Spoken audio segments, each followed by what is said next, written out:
কেমন রাসূল আমরা পেয়েছি? পয়গম্বর আরবি মুহাম্মদুর রাসূলুল্লাহ সাল্লাল্লাহু আলাইহি ওয়াসাল্লামের মাত্র 10 বছর বয়স। আবু তালেব ভাতিজা মুহাম্মদ সাল্লাল্লাহু আলাইহি ওয়াসাল্লামকে ডাক দেয়া বললেন, ভাতিজা, মক্কা নগরীতে বেশ কয়েকদিন যাবত, কয়েক মাস যাবত বৃষ্টি হয় না। বৃষ্টি না হওয়ার কারণে মক্কা নগরীর মানুষগুলো, পশু পাখিগুলো হাহাকারের মধ্যে পড়ে গিয়েছে, মরে যাবে বাপ। ও মুহাম্মদ, দেখো মক্কা নগরীর বড় বড় পণ্ডিতেরা, শিক্ষিত ব্যক্তিরা, জাদুকররা আল্লাহর কাছে, বৃষ্টির প্রভুর কাছে বৃষ্টি চাওয়ার জন্য এসেছে।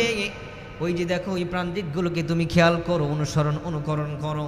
হাবিবে কিবরিয়া রাসূলুল্লাহ আবু তালেবকে ডাক দিয়া বলে, চাচা, আমি যদি আপনাদের সাথে বাইতুল্লাহর ভিতরে প্রবেশ করতাম, তাহলে আমি আমার রবের কাছে বলার সঙ্গে সঙ্গে আমার দিল বলে, আমার মন বলে, মক্কা নগরীতে আল্লাহ তাআলা বৃষ্টি নাজিল করে দিবেন। সুবহান। আবু তালেব, আবু জাহেল ডাক দিয়া বলে, না ভাতিজা, তুমি মাত্র 10 বছরের বয়সের ছেলে। ওই যে দেখো ওরা কত বয়স্ক, কত বুদ্ধিমান, কত সম্পদওয়ালা, তাদের সাথে তোমার যায় না। হাবিবে কিবরিয়া মনের মধ্যে কষ্ট পায়া একটা খাম্বার সাথে হেলান দিয়া দাঁড়িয়ে রইলেন, ভারাক্রান্ত হৃদয় নিয়া, খুব দুঃখ কষ্ট নিয়ে দাঁড়িয়ে রইলেন, চোখের পানি ছেড়ে দিলেন। হঠাৎ করে বাইতুল্লাহর দিকে চক্ষু যাওয়ার পরে বাইতুল্লাহর দিকে তাকায়া দেখে,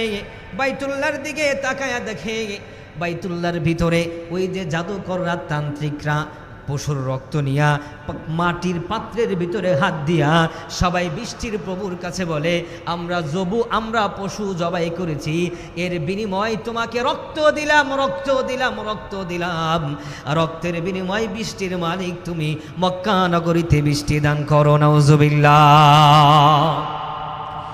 ঘন্টার পর ঘন্টা পার হয়ে গেল, ঘন্টার পর ঘন্টা পার হয়ে যায়, বৃষ্টি নামে না। এক পর্যায়ে যখন কয়েকদিন পার হয়ে গেল, বৃষ্টি নামে না, বৃষ্টি নাই, বৃষ্টি আসে না, মানুষ বিরক্ত হয়ে যখন উঠে যাওয়ার পরে যে 6 জন জাদুকররা এসেছিলেন বৃষ্টি নামাবে আল্লাহর কাছ থেকে বা বৃষ্টির প্রভুর কাছ থেকে বৃষ্টি যায়া, জাদুকর যখন ঘর থেকে বাইতুল্লাহ থেকে বের হয়ে যায়, মুহাম্মদুর রাসূলুল্লাহ মুক্তা ঝরা হাসি দিয়া বাইতুল্লাহর ভিতরে প্রবেশ করে, রব্বে কারিমকে ডাক দিয়া বলে, ওগো কাবার মালিক, এবার আমি মুশরিকি ঈমান নিয়া, আমি মুরতাদি ঈমান নিয়া আমি তোমার কাছে আসি নাই, আমি সমস্ত মুরতাদ, সমস্ত মুশরিকদের আলাদা করে দিয়া আমি একা, আমি তোমার বন্ধু হাবিবুল্লাহ, আমি আহমদ তোমার ঘরে এসেছি, ওদের দিকে তাকায়া না, আমি রহমাতুল লিল আলামিনের মাতৃভূমি, তোমার বন্ধু হাবিবুল্লাহ এই জমিনে বসবাস করে, তোমার বন্ধু রহমাতুল লিল আলামিন এই জমিনে থাকে।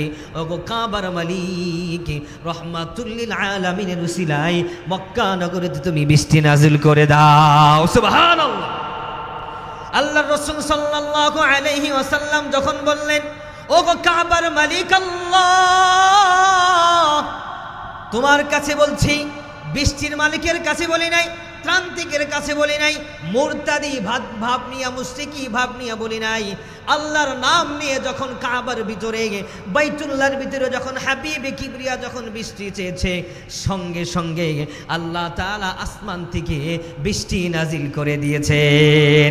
সবাই মিলে কন্যা আল্লাহু আকবার। সঙ্গে সঙ্গে বৃষ্টি যখন নামলেন, চতুষ্পদ যারা মানুষ আছে, চালাক ব্যক্তিরা আর বুঝার বাকি নাই, সবাই বুঝতে পারলো, সবাই জানতে পারলো এই মুহাম্মদ সাধারণ কোনো ব্যক্তি নয়, সাধারণ কোনো মানুষ নয়, সাধারণ কোনো ছেলে নয়। ছেলে ছোট হতে পারে, কিন্তু এর মধ্যে অবশ্যই কোনো না কোনো কিছু আছে। সবাই বলল, মুহাম্মদ, জানি না তুমি কোন ধর্ম পালন করো, তবে ওই যে 6 জন ব্যক্তি যেই প্রভুকে মানত, আমরাও সেই প্রভুকে মানতাম। এখন থেকে ঘোষণা দিলাম, তুমি যেই প্রভুর গোলামি করো, তুমি যেই প্রভুর গোলাম হয়েছ, আমরা 40 জন ব্যক্তি একসাথে তোমার প্রভুর গোলাম হয়ে গেলাম। সুবহানাল্লাহ।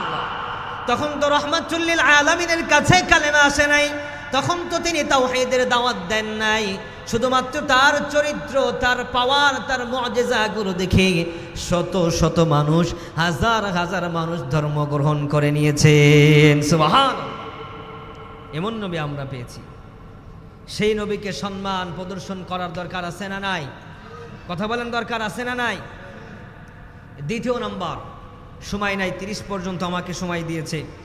দ্বিতীয় নম্বর, রহমাতুল লিল আলামিনের ডেইলি রুটিনের মধ্যে ছিলেন ফ্যামিলিকে টাইম দেওয়া, ফ্যামিলিকে সময় দেওয়া। সুবহানাল্লাহ কোন। এখন আমরা বলি হুজুর আমরা তো টাইম পাই না, খেতে কাজ করি, খামারে কাজ করি, অফিস আছে, আদালত আছে, ব্যবসা আছে, বাণিজ্য আছে। আপনাদের কাছে যদি প্রশ্ন করি, আপনি কি আমার রাসূলের চেয়ে বেশি ব্যস্ত ছিলেন? বেশি ব্যস্ত? কইতে পারেন হুজুর এ তো হুজুর ছিল আপনাকে মতো শুধু মসজিদে বসে বসে নামাজ পড়তো না। সিরাত তো জানেন না, সিরাত আলোচনা করবে আজকে। বড় বড় মুফাসসির আসতেন, ওলামায়ে কেরাম আছেন, ওনারা আলোচনা করবে। আল্লাহ রাসূল সাল্লাল্লাহু আলাইহি ওয়াসাল্লাম তিনি রাষ্ট্রনায়ক ছিলেন, তিনি নবুয়তের দায়িত্ব পালন করেছেন। সাহাবায়ে কেরামদেরকে দেখাশোনা করার পরও তিনি সকালে সন্ধ্যায় বা যে কোনো এক টাইমে স্ত্রীকে ফ্যামিলিকে টাইম দিতেন। সুবহানাল্লাহ কন্যা। যেই পুরুষ ফ্যামিলিকে টাইম দেয় ওই পুরুষের ওই সংসারের মধ্যে সম্মান মর্যাদা শতভাগ বাড়াইয়ে দেয়। তিনি কে? মুসলমান আওয়াজ দেয় বলেন তিনি কে? ওই রাসূলকে দেখার ইচ্ছা আছে না নাই? সবাই বলেন দেখার ইচ্ছা আছে না নাই? জোরে দেখার ইচ্ছা আছে না নাই? তাহলে একবার ডাক দেয়া বলেন আলহামদুলিল্লাহ। আওয়াজ হয় না আল্লাহু আকবার? শুক্রবার জুমার দিন, আজকে শুক্রবার না, আসরের নামাজের পরে অনেকেই বলেছে হাদিসটা সহিহ না, কিন্তু অনেক ওলামায়ে কেরাম উস্তাদরা আমাদেরকে এটা আমল করিয়েছেন, আমরা আমল করেছি। আসরের নামাজের পরে কেউ যদি 80 বার আল্লাহুম্মা সাল্লি আলা সাইয়্যিদিনা মুহাম্মাদিন নাবিয়্যিল উম্মি ওয়া আলিহি ওয়া সাল্লিম তাসলিমা, এই দরুদ যদি কেউ 80 বার পাঠ করতে পারে, আল্লাহর রাসূল যে কোনো সময় যে কোনো মুহূর্তে ঘুমের ঘরে আপনার সাথে দিদার দিয়ে দিবেন। সুবহানাল্লাহ কন্যা। আর এই আওয়াজ হবে চিৎকার মেরে কন্যা সুবহানাল্লাহ। সেই রাসূলকে দেখার ইচ্ছা আছে না নাই? এই আওয়াজ হবে না, আছে না নাই? তাহলে আওয়াজ দিয়ে বলেন আল্লাহু আকবার। পাই যদি নবী গো আপনার দিদার, মৌতের যন্ত্রণা থাকিবে না আমার, দয়া যে করিয়া দিয়েন গো দিদার, দয়া যে করিয়া দিয়েন গো দিদার। ইয়া রাসূলুল্লাহ ইয়া হাবিবাল্লাহ। মাতা পিতা যাহাদের অন্ধকার কবরে, তরাইবেন নবী গো মায়াবী নজরে। সুবহানাল্লাহ কন্যা। মাতা পিতা যাহাদের অন্ধকার কবরে, তরাইবেন নবী গো মায়াবী নজরে, সুপারিশ করিয়া তরাইবেন হাসরে, সুপারিশ করাইয়া তরাইবেন হাসরে। ইয়া রাসূলুল্লাহ ইয়া হাবিবাল্লাহ, ইয়া রাসূলুল্লাহ ইয়া হাবিবাল্লাহ। সকলে বলেন আল্লাহু আকবার। তাহলে 2টা আমল বলেছি, আমলগুলো করবো ইনশাআল্লাহ। 1 নম্বর, ফজরের আজান শোনার সঙ্গে সঙ্গে উঠবে ইনশাআল্লাহ।